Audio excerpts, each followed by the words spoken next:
Thank you, Mr. Speaker. Mr. Speaker, I rise for a point of personal privilege. Delegate has the floor.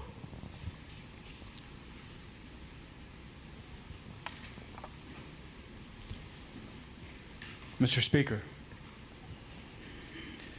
today his desk in this chamber sits empty. And that emptiness carries weight. He was the old guard,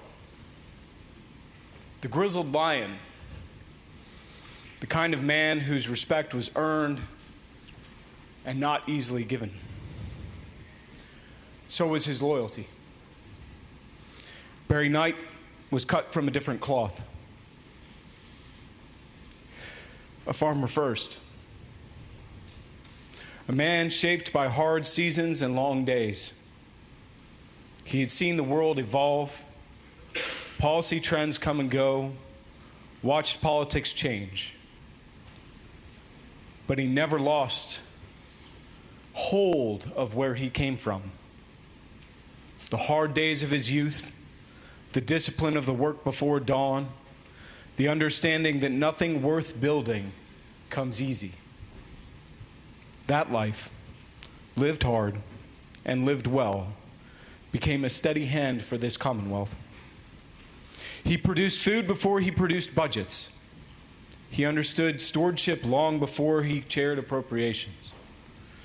And when he became the senior delegate from Virginia Beach and chairman of appropriations, he did not view power as something to wield for show. He understood it as responsibility. He respected the numbers because he respected the people behind those numbers. Barry was a student of the game, Mr. Speaker. He knew the intricacies of finance and the state budget not because it was glamorous, but because it mattered. When he spoke, you listened. You really didn't have a choice. There was always something to learn from a man who had both dirt under his fingernails and command of the balance sheet. He was larger than life. So was his love for his family. And he enjoyed being larger than life. The stories usually involved a helicopter ride, a hunting trip, Buddy Fowler, or fishing somewhere most of us had only read about. But the story that always makes me smile, I shared on social media. I got a call from Barry one day asking what I knew about Deutz engines. He was looking at a tractor and wanted my opinion. I told him I thought they were solid engines, dependable, low maintenance. He said, good. I'm flying up there to take a look at a tractor.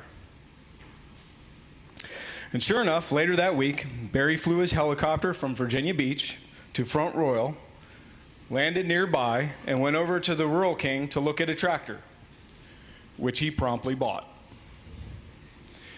Now, the folks at the Rural King thought this was the coolest thing they'd ever seen.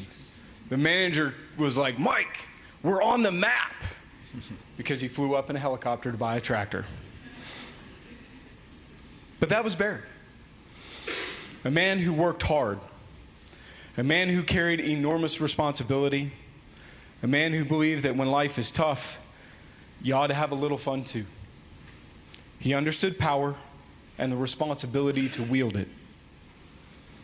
He understood work and the dignity in it. He understood that leadership is not noise, but steadiness. Barry was truly one of a kind. And now his fight is done. But the mark he left on this chamber and on this Commonwealth will not fade. His lessons remain. His example remains. And for those of us who had the privilege of serving alongside him and call him friend, we are better for it. Rest easy, Mr. Chairman. You earned it. Thank you, Mr. Speaker.